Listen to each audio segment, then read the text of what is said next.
So perhaps you can just start by telling us what led you to become a clinical psychologist, and how did your interest and focus on cancer come about? Okay. Well, I'm always interested in people and their stories and what they've been through. And I studied science at school, like most people, and kind of was interested in the application of science to behaviour. And I had good fortune really in that I met a clinical psychologist when I was fairly young. My mum was a social worker, and she worked alongside a clinical psychologist. So I got to meet one of them and find out what they did. And, you know, it just sounded like such an interesting career. I then went on and did a bit of what was then called, I was an auxiliary nurse for a while. It's now called a healthcare assistant.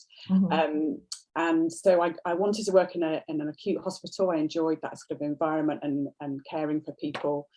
And I went on to study psychology, was really interested in it.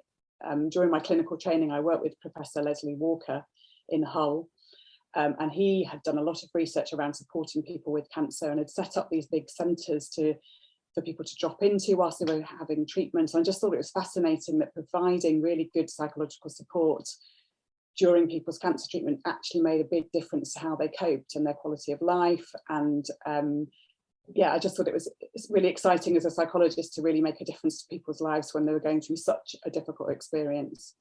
Yeah, absolutely. And I think certainly an area that has become more recognised as having such an impact on people's lives.